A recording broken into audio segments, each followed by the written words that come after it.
Hey team, so just to add a few more rules onto the same ALB that I was using before, you'll see that I've still got my default rule, I've still got my couple of path rules that I added on last time, but I do want to do a little bit of investigation into some of the other routing methods that we can put on our ALB. So the first one that I've got in rule number 3 here, priority 3, is separating requests by request method. So what this rule is saying is if a request comes in with a post method or a custom request method, so I just made this one up, custom request method. You don't have to use a common one like a post or a get. You can go and make up your own one if you want to. So just to prove that, I created one called custom request method. So if either of these two methods come through, we're going to be forwarding to target group 3. The ALB will forward to target group 3. And in rule number 2, priority rule 2, if it sees a query string of username equals John Smith or username equals Kendall Jones, then that's going to get forwarded to target group 4. So we'll just take a look at how we create this, this request as well. And my priority number 1 rule is actually a source IP request. So if the request is seen to come from this public IP, then route it to target group 5. You can see you can define a subnet. So this is /32. So that means this this IP exactly, but we could make it a larger subnet if we wanted to. So arguably, this is not exactly a layer 7 based routing method because it's an IP. It is arguable that this is a layer 3 or layer 4 based routing technique, but nevertheless, it is something that you can use in your ALB to route traffic. So I thought I would throw that example in there as well. So let's jump into creating some of these requests and seeing where we get routed to. So what I will need is I'll just need my ALB DNS name. So I'm just going to pick that up and come over to my iTerm. So what I've got up the top here is I'm logged into an instance in each of target group 3, 4, and 5. So to prove that, I'm just going to dump my DNS name in there. To prove that, I'll just do a curl to local host.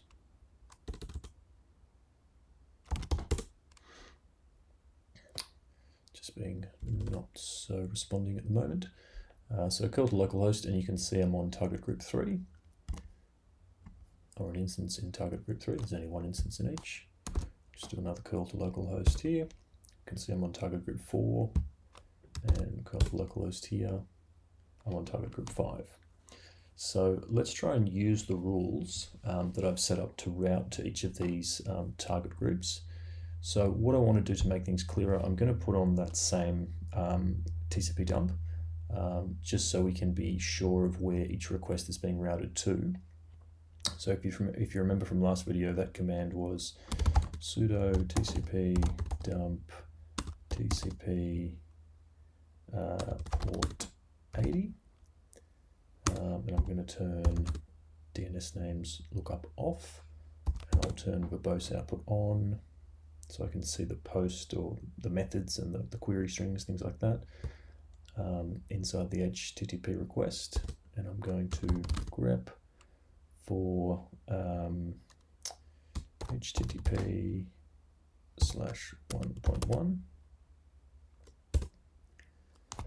Let's just see if I pick anything up with that request.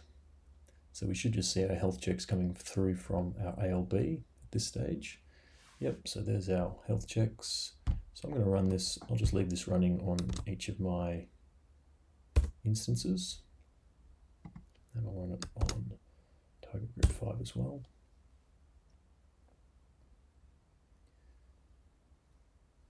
So we see our health checks here on this instance.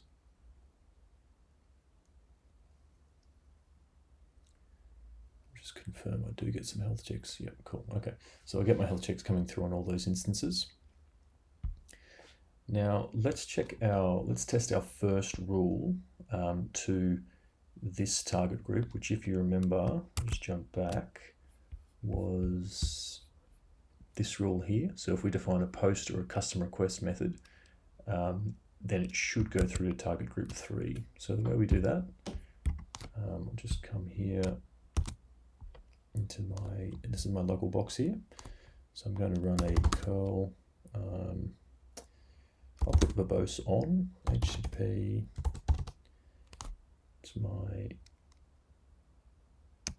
DNS name. I might actually just get rid of this one for now. And what was my rule again? My rule was post. Okay, so to define a post, I can say -x post, and let's see where this gets routed to. Okay, target group 3. So we should see, this is target group 3 here, and we can see our post come through there in the logs. Okay, so that's good, that's as expected. If I change that to some other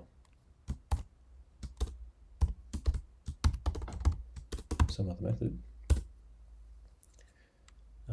not supported. Okay, that's as expected.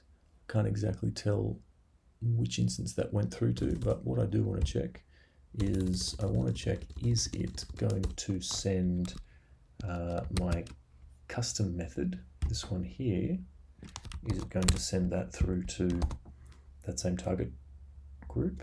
So I'll run that. We can see we get a 501. That's okay. We can see that it was routed through correctly to this this target group. So that's good, that's as expected. The other one up here, custom requests, the other one up here, the some other method, that probably went through to my default target group, and it again also gave a 501 because that method's not implemented. So let's test out our second rule. Our second rule is based on query string. So what I'm going to do is I'm just going to grab this query string, and I'm going to say curl, just get rid of those guys. We do need to put this one in quotes, query, and that quote, we need to say username equals John Smith.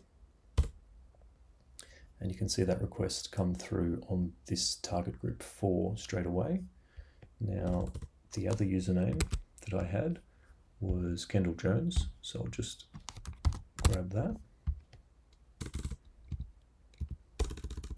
And we'll try Kendall Jones as well. And we can see we get our 200 and it hits target group 4. Just taking a little minute to come up in the logs here.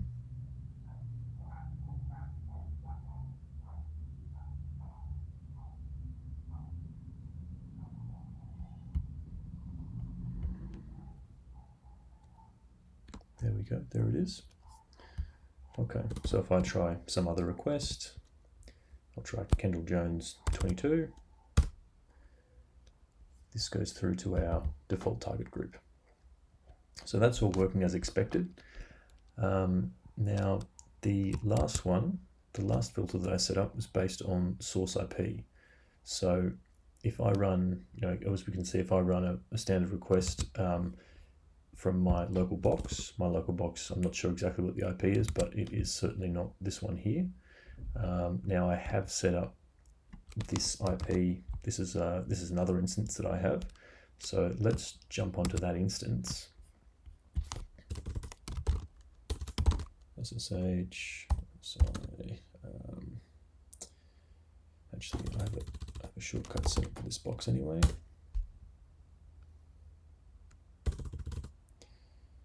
So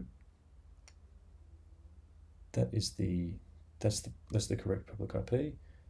So if I run any request, I'll just grab the last one that I made. If I run that,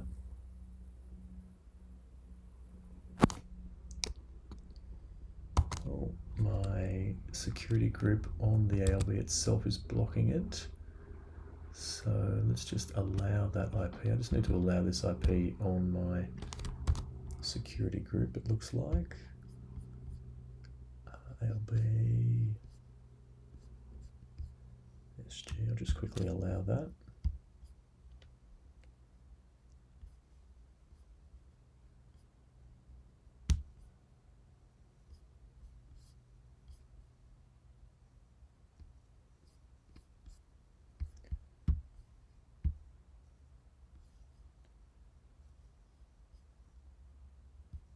HTTP/32, save that rule.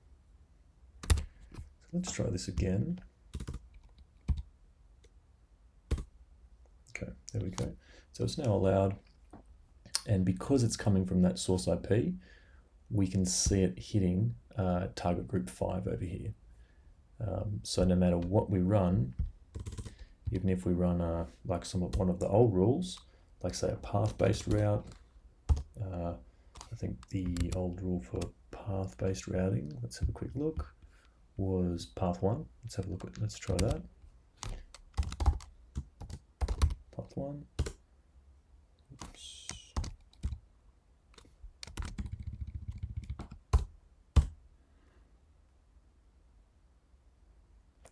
You can see we get a 404, and I'm just waiting for that request to come through here. That's where I'm expecting it to come through on. And there it is, 404 not found. So yeah, no matter what request we make from this particular source IP, because it has a rule priority number 1, it will always take precedence of anything below it. So I hope everyone now understands the just the last three different rule types here. Thanks, team.